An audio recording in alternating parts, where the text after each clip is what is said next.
The Pig War. Okay, 5 days ago. This video was made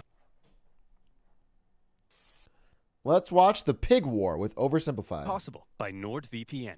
Click the link below to stay safe online and get a huge discount off a 2-year plan with a 30-day money-back guarantee. Wow, Trouble Nord. sleeping? Need someone to snuggle? Then why not snuggle? Me! The limited edition Oversimplified plushie Wow. is available for pre-order.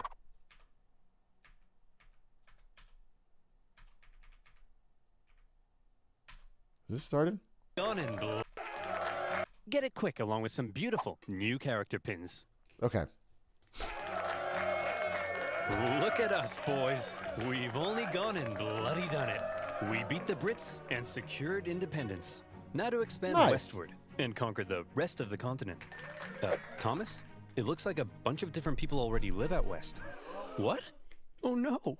That means we can't expand. I hate my life. Whoa, whoa, whoa. I didn't say they were white people.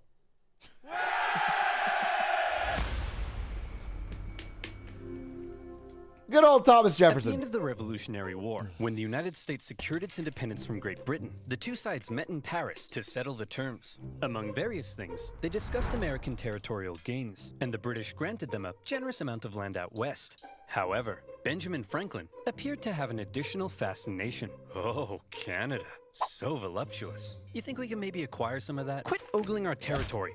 But look at those curves. I'd worry less about Canada's curves and more about your own curves, Benjamin. Oh! Many in America suggested that one day, the Canadian colonies should become a part of the United States. In response, Britain suggested that many in America should shut the hell up. Well, if Britain wasn't going to give up Canada, then the two sides had to agree on where You're lost, Canada. Think about what could have been.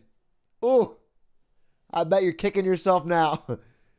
Oh, bet you're kicking yourself now, Canada. Could have been with us. to put their border. Easy enough for the most part. Follow some existing borders, add in a few rivers and lakes, maybe even a parallel for good measure. But then there was a question. What would happen here? Straight line, straight line. And so it was. The border would go from the northwesternmost point of this perfectly oval-shaped lake and continue in a straight line westward until it met the Mississippi River. Perfect. Or was it? Well, as it turned out, the lake didn't actually look like this, but like this. And the Mississippi wasn't here, but here. So in the end, none of that made even the slightest bit of sense. Don't blame the founding fathers. They were just using the best map available. Blame the guy who made it. But to the minds of the day, the issue had been solved, and it was finally time to start getting along. Oh, back to war they go.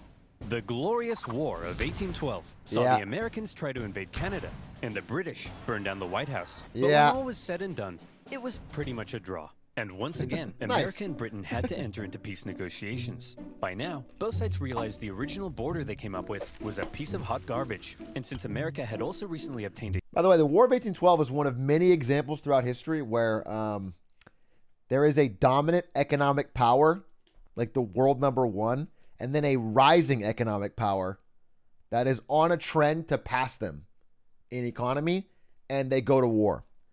And it's happened like 26 out of 30 times in history that's happened. It's led to war, which, which gives us bad news for the rise of China, is basically what I'm saying. As America is currently the economic #1 and China's on a trend to pass us. And so, judging by history, 26 out of 30 times, it has led to war. From ancient times to now. China passes, didn't they? Not. I mean, they technically have in purchasing power parity, I think, but not GDP. A huge amount of land from Napoleon. They decided they would need to re-examine the border issue. Straight line, straight line. And so it was. Oh, did I go back? Source on that? Yeah, read Thucydides' Trap. It's a book by Graham Allison that goes through all these examples. It's a really good book.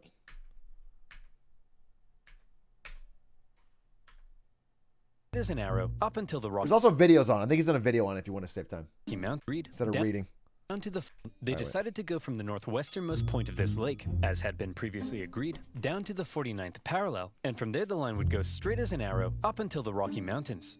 But beyond the Rockies, the two sides couldn't quite agree on where it would go next, because both sides claimed the territory beyond the Rockies was theirs. See, throughout its early history, America as a nation had its eyes heavily fixated on all that juicy land out west, ripe for invasion. Settlementation. America wanted to expand. Not only was it their right... Damn. America's got an ass on her, huh? That's a dumper. Some believed it was a destiny given to them by God himself to multiply and spread across the continent, like rats America's or thick. disease. Okay, guys, just before we take over everything, God definitely said this is what we're meant to do, right? Yeah, that's what he said, right? Isn't that what he They said? had Florida. And who was it who spoke to God? Florida's more like a limp dick. Well, it was one of us. There's no way we made this whole thing up to justify a ruthless collective imperialist tendencies. Woo! All right. Well, in that case, let's get out there and make the world a better place, just as God intended. Nice. I love it when what God wants aligns with what benefits me materially. It's so dope. And it's like just like a fucking awesome coincidence. It's the sickest thing.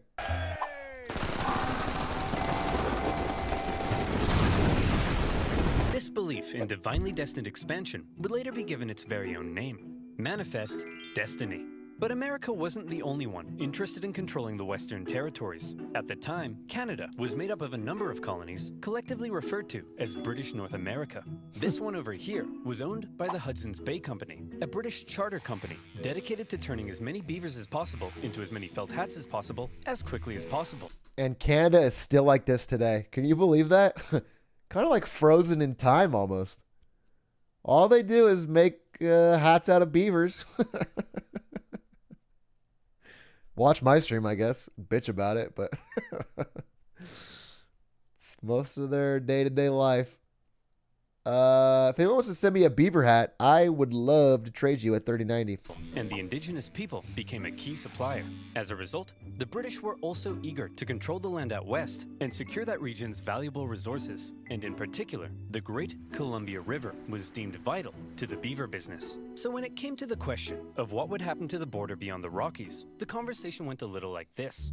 The line should keep going straight because we're manifestly destined to gain the entire North American continent. No, we need this river so we can keep scalping beavers. Look, why don't we just draw the border along the river? That way we both have access to it. Well, that would be a completely fair compromise that protects the interests of both parties. And there's no way I'm ever going to agree to it! Having come to a roadblock, both sides simply agreed that for now, they would jointly occupy the Northwestern Territory. They were both free to settle and trade there. But rest assured, the agreement was only temporary. Yeah. Eventually somebody would get their way. Listen, Yank, we can jointly occupy this land, but I ain't sharing anything else. I don't want to see you using my toothbrush. I don't want to catch you wearing my underwear. Why would he? And I don't want to catch you using my computer. They don't and have- selling my dated They advertisements. didn't have computers. Well, oversimplified. then you, my friend, should use NordVPN. Okay. What the fuck? That's why your device to you. Annoying blocked in your. Why not go discount? Series, manifesting destiny, and a joint occupation of Oregon. And one man living here who felt the territory should be British was James Douglas, the Hudson's Bay Company's no-nonsense chief factor at Fort Vancouver. Ah, what a beautiful, unspoiled corner of the British Empire. I've got my... It's crazy how much land at different points in time was just owned by British companies. Like companies that had the power of countries. Spotted Dick. Nice, dude. Nice. My spotted dick, my Spice Girls fan club membership, and an unrelenting negative outlook on life that affects everyone around me. What are you looking at, Steven? Yes. Truly British. What the?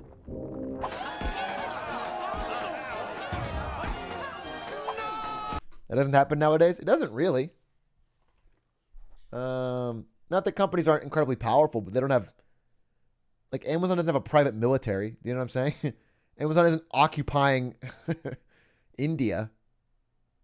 It's not...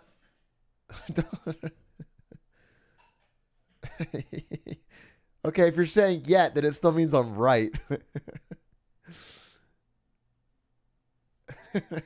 They will.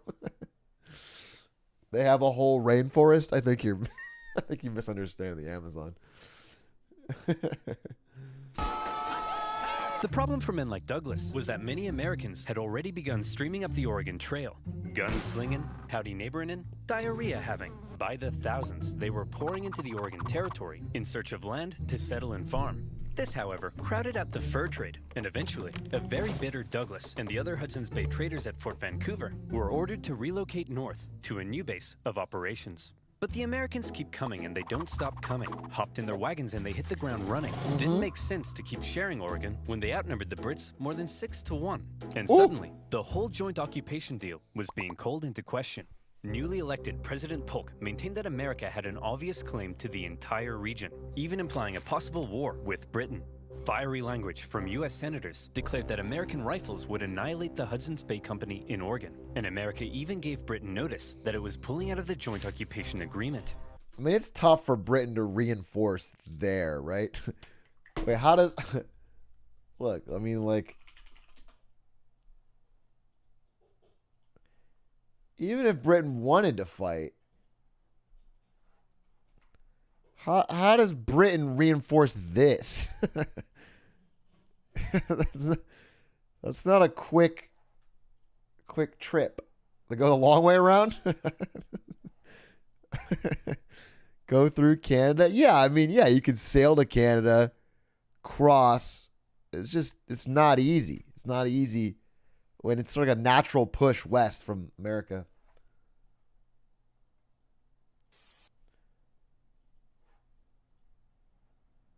The British were alarmed as the two sides stood on the brink of war. But in the end, neither truly wanted to fight. The British favored maintaining good economic relations, while the Americans had already gotten themselves into a war with Mexico. Right. So after a bit of back and forth, we were pretty the British war finally happy said, "Fine, back then you and wanted a straight later line? and always." There's your straight line. And so, the agreement was made. The border would continue directly to the Strait of Georgia, but because the British insisted they keep Vancouver Island, it would then move south through the center of the channel and on to the Pacific Ocean. Finally, the issue of the northwest border had been solved. Hold the phone. Uh-oh. Discrepancy detected. Enhance frame, 200%. Enhance. Enhance. Oh, too far. Perfect. Now, show me the exact wording of the treaty. The line of boundary goes to the middle of the channel, and thence southerly through the middle of said channel? But there's loads of channels. So, you tell me, dear viewer, which channel is the treaty referring to? And therefore, who owns these islands? Is the wording of the treaty Who cares? maybe a little too vague? How Well, much? that's exactly the problem encountered by the people living in the area. What's on that The island British that's so insisted that important? the channel intended by the treaty was the Rosario Strait, and therefore the islands were British. The Americans, on the other hand, argued that the intended channel Touch was the grass, Harrow bro. Strait, and therefore the islands were American. At times, the debate became rather heated. Even the individuals who negotiated and signed the treaty at times didn't seem entirely sure which channel the treaty meant, and representatives from the Hudson's Bay Company begged them to make it clearer. But thousands of miles away, the people in power simply had more to worry about than some tiny islands in the middle of nowhere. Order! Order! Shut up! The first streamer. All right, listen up. We got a lot to get through. The 7th Earl of Gissingham says he encountered a foul beast in the fields of Upper Fardingdom late last night and put this shouldn't laugh sketch at that. together. That's a poor person, Darren. Ugh. Next, Lord Piddlingham says he has a new mole on his backside. How is that parliamentary business, George? Oh, some islands in the Pacific Northwest are in dispute and could lead to a war with America? Boring. Fine, let's take a look at that mole, George. And so, for now, the islands were simply held in dispute. Were they British or were they American? I'm sure this conflict won't cause anyone to die. And one man who thought the islands were undeniably British was James Douglas, now the governor of Vancouver Island. He had already once had American settlers encroach on his territory and force him to move. This guy's kind of And been by demoted, golly, huh? He wasn't going to let it happen again. As far as he was concerned, those islands were not only British, but prime agricultural land. And given the chance, those glubby Yanks wouldn't hesitate to start pitching flags with their glubby little hands. And so We do have he came up with a glubby- plan. If the British settled the islands first, then that would surely secure them for Britain. And so in 1853, Douglas sent an Irishman by the name of Charles Griffin, along with some Hawaiian shepherds, to go set up a sheep farm on San Juan Island. And set up a sheep farm they did. The place was rammed with sheep, 1,369 That's a lot to of be sheep. exact. But Holy within shit, those my- flocks of woolly cowards, My Age of Empires brain is creaming. 1,000 sheep, bro? That is the best Age of Empires opener you can imagine. could also be found a number of beautiful, prized Berkshire pigs. Oh! Porky, you look stunning. You're the greatest thing that's ever happened to me. Would you perhaps like to go to the island bowl together tonight? Oink once for no. Roll around in that cow crap if yes. Yes! I'm covered in poo and I'm the luckiest man alive! But life on the island for Charles Griffin wasn't to be a perfect paradise of pig pageants. I feel bad for this trial. Maybe I don't, but I don't think this is 100% accurate historically. I don't think this Charles Griffin guy asked pigs to balls and then screamed with delight when he was covered in crap. I don't think that's... Because unfortunately for him, the Americans Nah, he also did? believed Okay. the island was theirs. One day, in 1854, an American customs collector was sailing around the islands on the outlook for bands of native tribesmen when he spotted something. Aha! I've got you now, you savages. Over yonder. Those are sheep, sir. Sheep, you say? What are they doing here? Let's go and negotiate with them. Negotiate with sheep? Are you crazy? I'm perfectly stable, you rat bag. Call me crazy again and I'll eat your eyes! Hello, good sir. We request to speak with your leader. Out of my way. Allow me to parley with this foul beast.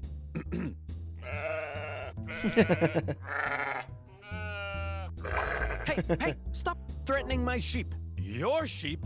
You mean to tell me that you, a British subject, have illegally imported these sheep into American territory? I'll have you know that you, an American, are currently trespassing on British territory. Uh-oh. The Americans felt that they were entitled to collect taxes on the British property, because the island was American, and they threatened seizure if dues weren't paid. The British, meanwhile, threatened to arrest the Americans, because the island was British, and the two sides were in a standoff. To give Charles Griffin the legal power to deal with the American trespassers, Douglas said, "Hey, put on this wig." Boom, you're a magistrate now. And in turn, Griffin went to one of his Hawaiian shepherds and said, "Hey, I'm making you a constable. Put on this badge." The British then went off to arrest the U.S. Customs Inspector. But, being an American, he emerged from his tent with 4 pistols and a giant knife, so the Brits had to back down. Nice. Eventually, King raids by shit. northern tribes chased the U.S. officer from the island, but the Americans weren't done yet. Officials from nearby Whatcom County in Washington Territory believed the island fell under their jurisdiction, and they decided it was time to make the British pay up once and for all. They sent one Sheriff Barnes to go confront Charles Griffin. "Hey, you owe us $80.33 for all this farm stuff you got here. Go suck an egg." Oh, I see. So that's how it is, huh? That's how it's gonna be, is it? That's the way in which things are. Eh? That be how it will, is it? Will it be how that is? Huh? That be the way in which things be the way they are, is that? Get off my property! So the sheriff and other Whatcom County officials felt they were now well within their rights to seize and auction off Griffin's sheep in order to recoup lost taxes. And who would they auction these prized breeding rams off to but themselves? Then, in a pretty chaotic scene, they worked to tie the rams to their boats. And when Charles Griffin came running to rescue his kidnapped sheep, being Americans, they pulled out guns on him, and he had to back down. Oh, shit. In all, Charles Griffin lost 34 breeding rams. So he kind of just robbed a man of his sheep. That's dope, dude. Let's go. USA. And he was furious. The British complained to the American government, who were shocked to hear what had been going on at their northwest border. And both governments told their officials in the area to back off. We're not trying to start a major war over some dumb sheep and a stupid island. But also, the islands are definitely ours. Under no circumstances let the other side have them. For now, both governments agreed to set up yet another boundary commission to decide which channel was the correct border. But It often devolved into petty bickering. The British did make one interesting suggestion, though. We could draw the border through this middle channel and split the islands between us. Well, that would be a completely fair compromise that protects the interests of both parties. And there's no way I'm ever going to agree to it! And in the aftermath of the sheep raid, James Douglas, still stationed at Fort Victoria, became even more cautious of American encroachment into his territory. Mr. Douglas, sir, it appears an Indian has discovered gold in the Fraser Canyon. Just north of here. Shut up! Keep your voice down, boy. We can't risk those glubby Americans hearing about this, or our territory here will be infested with them.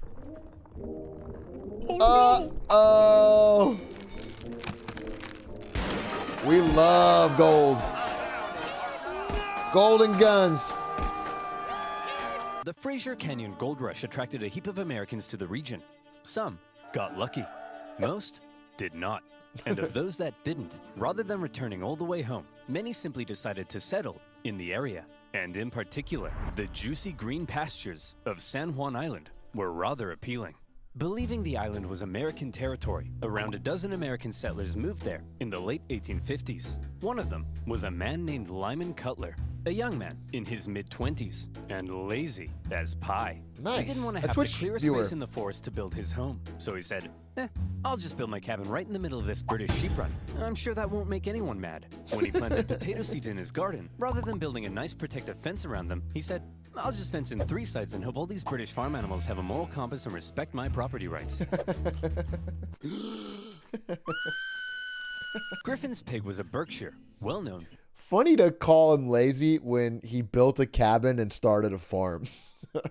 Imagine someone in their mid-20s doing that now. We've gotten much better at laziness. Laziness has evolved extremely. For rooting, and Lyman's fairly pathetic fence made for a bad combination. Numerous times he had to chase the pig away from his property, and he once angrily marched up to Griffin's home, saying, "Hey, British farm idiot, keep your stupid pig out of my potatoes. It is up to you to keep your potatoes out of my pig." Griffin was furious with his new American neighbors. They built their homes all over his sheep pastures. And besides, what right did they have to be here anyway? It was British territory. Right. Lyman, on the other hand, swore the local government had assured him his land claims were legitimate. And so to him, the British were out of line. Look at that sick freak. In love with his pig. Isn't that just sick? Yeah, what a freak. Okay, Not like our love, Spuddy. Ours is all natural. I'm not sure this part is accurate. Man and his potato. I don't Nothing think wrong with that. his talking potato and him The tension between had a Lyman love and Griffin affair. was just about to explode. No. What the? Spuddy? All right, you damn dirty pig. That's the final straw.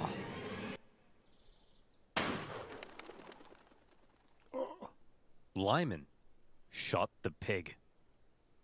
After taking a second to calm down, he felt bad about murdering Griffin's prized boar. So he went to him and said, "Hey man, look, I kinda just killed your pig. It was eating my potatoes again, and I don't know, man, I kinda just killed your pig. Killed your pig. Killed your pig." Oh no. This is the greatest shame in our country's history. What can we have done that's possibly worse than this? You swine! No, the swine is the one I killed. I'm Lyman.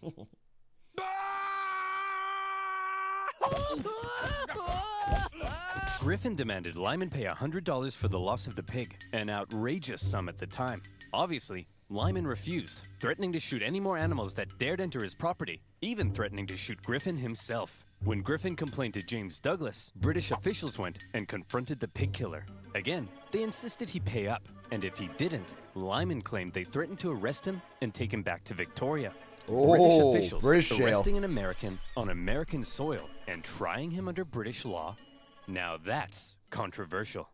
And it's a controversy that attracted the attention of an American general in charge of the Department of Oregon, one William S. Harney. This guy, General Harney, Old had a Harnbarn. reputation. He's the kind of guy who invades Mexico without orders, wasting valuable resources and creating an embarrassing situation for everyone involved. He's the kind of guy who has one of his... Harney, he wasn't that bad. He's fun. I used to get drunk with Harney. We'd kick back, start wars, do whatever. He gets a bad rap, but he's a fun guy at parties, let me be honest. His own men arrested for writing the wrong header on a report. He's the kind of guy He's a Confederate? I was thinking of Barney, the dinosaur. I'm sorry. Sorry. I was thinking of Barney the dinosaur, who I loved hanging out with. That's totally different. Also a Confederate, but changed his ways. Digging up his yard and then chases it for 1.5 miles just to give it a beating. He hated superiors, hated being told what to do, and had been court-martialed 4 times for disobeying orders. Contemporaries described him as an imbecile, all matter and no mind, an arrogant humbug, and a laughingstock. Damn, they did not like Harney, huh? General Harney had a reputation. He hated the British and was out for any opportunity to earn personal glory for himself. By some accounts, he even wanted to become president. And so, in July 1859, when he happened to visit San Juan Island, and he learned of the plight of the Americans living there, the shooting of a pig, and the British threat to arrest Lyman Cutler, General Harney went into scheme mode. Hey, yo, Captain Pickett. Yes, sir. Listen carefully. I need you to go pick up some flowers and bring them to my place later. I've got a plan. Here I am, sir. What's the plan? Pickett, you and I are going to start a war. Oh, shit. What do you mean, sir? Okay, listen up. An American man shoots a worthless pig on San Juan Island, and the British threaten to arrest him. Outrageous, but we can use it. We get the settlers there to send us a petition saying they need American troops for protection. That's when you go with your men and occupy the island. The British will find American troops on an island they consider theirs so offensive, they won't hesitate to blow you to smithereens. Then, it's war. We bring in reinforcements and we fight back. I'll write to Washington, D.C., letting them know what's happening. But here's the kicker. My letter will take 6 whole weeks to get there, before the government even gets a chance to respond, telling me I'm an idiot and ordering me to cease fire. The island will be ours. Hell, we could even invade Vancouver Island or British Columbia. It's foolproof. Wow, very impressive. What a plan. But I gotta ask, why? Well, I'll level with you, Pickett. Historians still contest exactly what it is I'm trying to do here. It's possible I'm trying to expand America's territory. Maybe I'm trying to play the hero so I can become president. Some have even suggested that since I'm a slave-owning Southerner, I may be trying to create a diversion to help the South secede in the upcoming Civil War. But if there's one thing that almost everyone can agree on, it's that I'm an idiot. I see. But hold on, what you tell me to bring flowers for? Because, Pickett, they're pretty and I like them! There are also historians who believe that Harney and Pickett had no secret plan at all, and were not scheming masterminds, but simply hot-headed buffoons, genuinely outraged at the audacity of the British, and trying to protect American citizens. But the fact of the matter is, Pickett took the very controversial and extremely provocative act of landing American troops on disputed territory. He set up his camp in a very exposed position and erected a very provocative sign proclaiming that only American laws applied on the island. Oh, shit. It was almost like he was asking to be fired upon. Or, again, maybe he was just an idiot. When a British official sent to the island to get rid of the unruly American settlers now saw that there were American troops, he demanded they leave. He was obviously told to go suck an egg. When Douglas found out, he was enraged. Oh shit, is there actual war here? Constituted an invasion. What happens? Harney I don't know this story. To the War Department in D.C., justifying his actions with exaggerated claims of British villainy. But he knew it would take 6 weeks to get there, and another 6 weeks for the reply to come back. For now, the situation was entirely in the hands of local military and government officials, and the ball was in the British court. Would the temperamental Governor Douglas and the powerful British Navy respond to the American provocation with... Thanks, babe. Wait, this looks amazing. It's Karaage.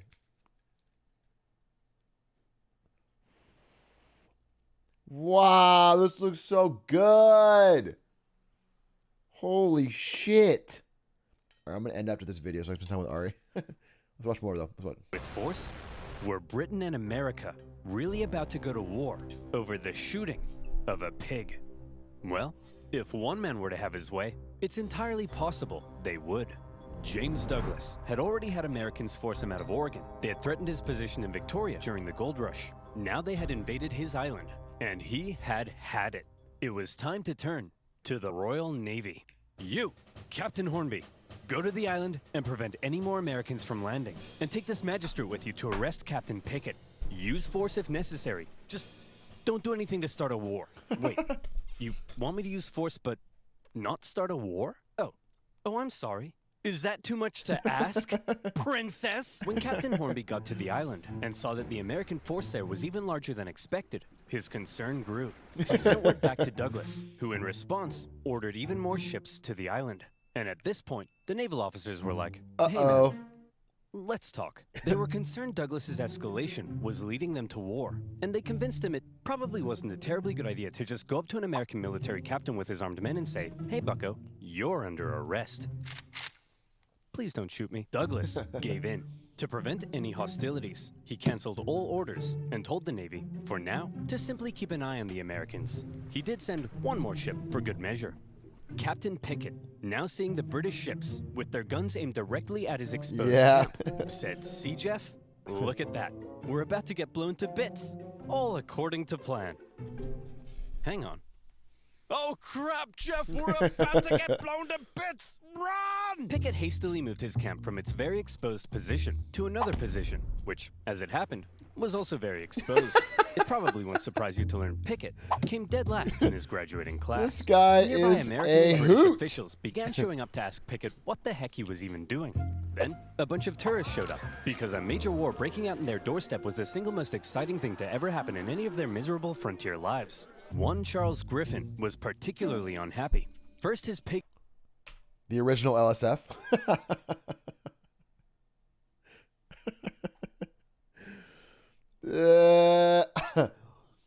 Frontier lives. One Charles Griffin was particularly unhappy. First, his pig had been shot. Now his sheep pastures were being trampled by soldiers and tourists alike. He complained to Governor Douglas, who was... Someone said live Steam fails. That is the winner of the day. Nordist, you win comment of the day. That's that's a fucking good one. Still pretty upset about the whole thing. Douglas felt British honor itself was at stake.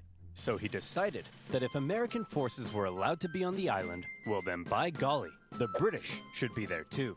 It would be a joint military occupation. Upon hearing Douglas's... So, in my mind, the British and Americans don't go to war again after 1812. But this seems like it's heading to war. I'm just surprised. I'm surprised this is not going to end in a war. New plan to land British troops on the island. Captain Hornby decided to go speak with Pickett in person. After informing him of the plan, Pickett replied that if they dared land, he would open fire. So there they were. The British had orders to land. The Americans had orders to prevent their landing. This was it. War. Over a small island in the middle of nowhere. Over a pig and some potatoes. Over whether the US-Canada border looked like this or like this. It was stupid. Hold on. This is stupid. To heck with it. I'm not landing those troops. I'm not gonna be the one who starts a war. The captain decided not to follow Douglas's order. And good thing he didn't, because pretty soon after that, the leading British admiral in the entire Pacific region showed up. Rear Admiral Baines outranked Governor Douglas. When he heard of everything that had been going on, he was stunned. But when he heard that Hornby had refused Douglas's plan to land troops, Baines could have kissed him. Whether he did or not, history doesn't tell. But I like to think they did. The Rear Admiral canceled all of Douglas's orders and instead pursued a policy of not interfering with the Americans until he could contact the British government. The Americans, not knowing the British no longer intended to land, had sent reinforcements and began fortifying. But even still, the British Navy did nothing. And finally, when word made it across the planet, informing the two governments of the ongoing crisis, everyone was shocked. Holy crap! Harney landed troops on disputed territory? Man, I hope the British don't find out about this. Buchanan? Oh crap! The British! Why are we getting reports of American troops on San Juan Island? Whoa. I don't know, man. Nothing to do with me. But you're the president. What? Breckenridge? Am I the president? Yes, sir. And hey, we got a problem. It looks like the southern states are considering seceding. Ooh. And we're headed for the biggest crisis in the history of the nation. And it's your job to fix it, sir. Sir? Oh, no. Go away. Not the curtain again, Mr. President. I'm not here. Buchanan. Back in the Pacific Northwest, Harney was beginning to realize the government may not be terribly impressed with his reckless actions. So he began firing off even more aggressive letters, justifying what he had done. Tell him the British were sending bands of Indians to attack our men, and that they're big meanies with coal for hearts, and that they made me cry like a little girl. Wait, no, that makes me sound weak. They made me cry like a big girl. Yeah, that's it. When the president received Harney's new letters, his anxiety only grew stronger. Oh, crap. Hey, General Scott, please make this go away. Leave it to me, sir. General Winfield Scott was the commanding general of the entire U.S. Army. Well known for his negotiation skills, he was a veteran of the Mexican-American War, during which time he had had to deal with General Harney's idiocy and insubordination. And he watched as Harney got away with it all, thanks to his friends in high places. It's safe to say that Scott really did not like General Harney. By now, General Scott was racked with gout, and he was so big, he had to be hoisted onto his ship in a basket. Nevertheless, he began the long journey to the Pacific Northwest. Okay, everyone, get over here. Will somebody please tell me what the heck is going on? I'll tell you, General. It all started on one fateful day last summer. Spuddy? Yeah, I remember. All right, you damn dirty pig. That's the final straw. What? Hey, you can't get away from me! Oh, look at that pig. Nowhere left to run, eh? I'm gonna enjoy this. Lyman, if you spare my life, I grant you 3 wishes. No, but obviously that didn't happen. So you see, General, the pig wasn't even No, on not his real. property when he shot it. Liar! He's lying to you, General. I'll tell you what really happened. What a pleasant summer's afternoon here on my humble farm. It's just me and my beloved potatoes. I'm so happy.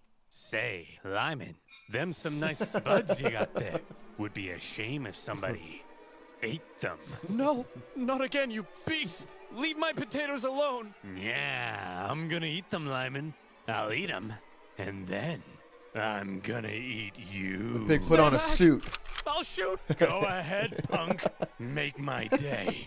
Shoot me! Shoot me! This actually seems real. He That actually made me seems do real. it. He made me do it. So you're telling me you guys nearly started a war with the strongest naval power in the world over the shooting of a pig? Yeah, now he's starting to get it. Not only the pig, sir. The British then threatened to arrest this poor, pure American soul. Thank you, General. Shut up. I don't care about you. Okay, I've made up my mind. You're an idiot. You're an idiot. You're an idiot. You're an idiot. You're an idiot. You guys are fine. And you two are the most mind-numbingly brain-dead ding-dongs I've ever encountered in all my life, and I'll see you in my office. Okay, Harney, listen. I cut a deal with the Brits. Here's how it's gonna be. Both sides will maintain a small force on the island for a joint military occupation until our two governments can decide who owns the island. Now, the only way they'd agree to that is if Pickett is removed from command, so I'm replacing him with Captain Hunt here. Now, Harney, listen to me. Do not, under any circumstances, put Pickett back on that island, okay? I mean it, Harney. Do not order Pickett back onto the island. Understood? Yes, sir. Good. Got I'll it. see you, Glubbos, later. Is he gone? I think so. Good. Hunt, you're fired. Pickett, you're going back on the island. All right, you psychopath. I've been waiting years for this. I hate you. I've always hated you. Harney had not only ordered Pickett back onto the island, but his department even notified the British that it did not recognize the joint occupation settlement, while everyone else had decided on peace. Harney appeared to still be threatening war. Needless to say, a furious Winfield Scott soon removed him from command and sent him elsewhere. In Harney's absence, the joint occupation went ahead, and the troops actually got along together quite Nice. well.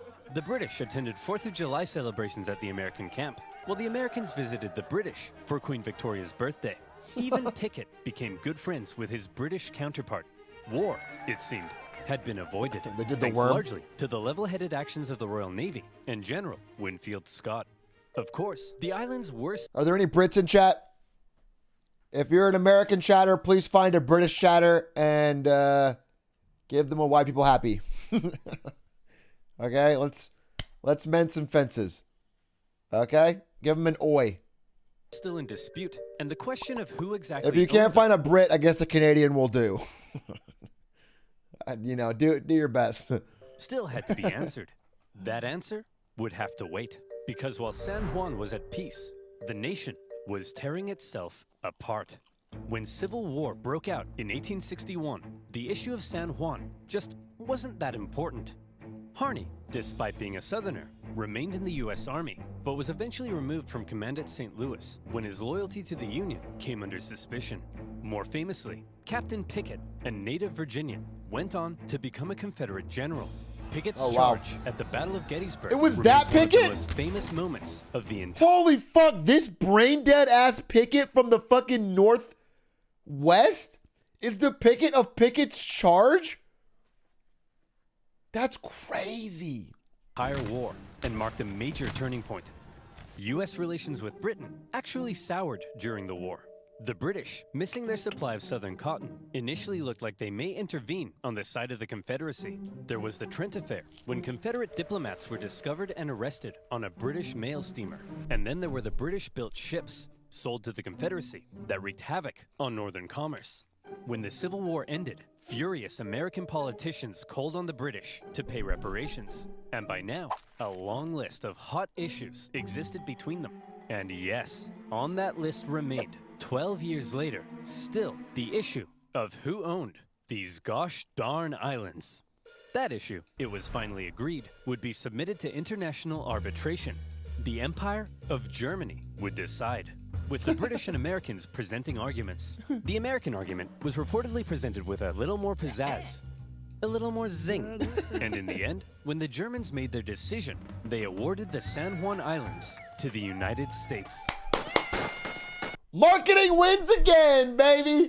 Marketing wins again. Canadians can't market, and that is the problem.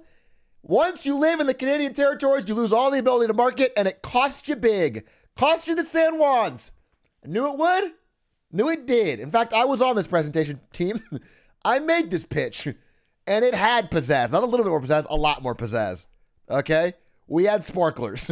We had coordinated dances. Okay? It was a whole thing. We had a slogan. Okay? Canada, it's dog shit. that was the slogan. And let me tell you, it stuck. When an aging Douglas heard the news, he said that there was no possible way the British argument had been presented correctly. But that was that. The British conceded, and on the 25th of November, 1872, the last British troops left the island. As the Americans entered the British camp to raise their Damn, I can't believe all of this war was solved with marketing. Really makes you think, huh? Really makes you think. Are marketers the real heroes? flag, they found that the British had removed the flagpole. One last up yours to Uncle Sam. By this time, Charles Griffin had already left the island, and the Hudson's Bay Company eventually sold their sheep farm. And so, there you have it. A dangerous situation that almost brought two great powers to war, triggered by the shooting of a pig. But thanks to more level-headed minds and an eagerness for peace and cooperation, conflict was avoided. And the only casualty of this pig war was, well, just a pig. But how different could things have been? Sad. What if the British Poor had pig. attempted to arrest Pickett? What if they had landed troops? Could the two sides have actually gone to war? Could America have invaded Canada? Could it, perhaps, still invade Canada?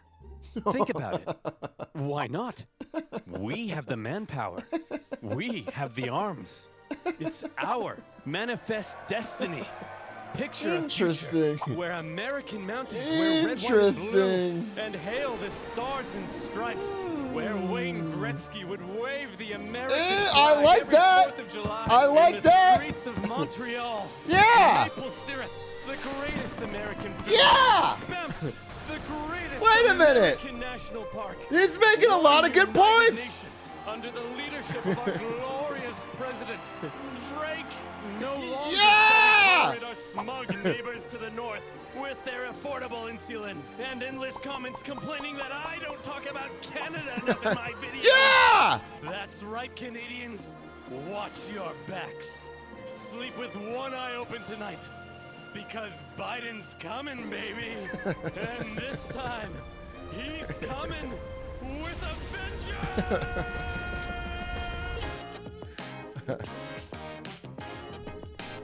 Unexpected twist to that video, but a lot of good points. A lot of good points. President Drake would be great. We could take all the Sleep Country Canadas and burn them down, you know? would be a great ending.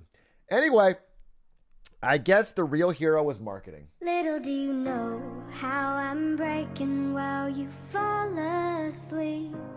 Little do you. And now I need a hero's rest. Gonna spend some time with Ari. Thank you for watching a Saturday stream. Teardown was very fun today. Thank you for all the subs.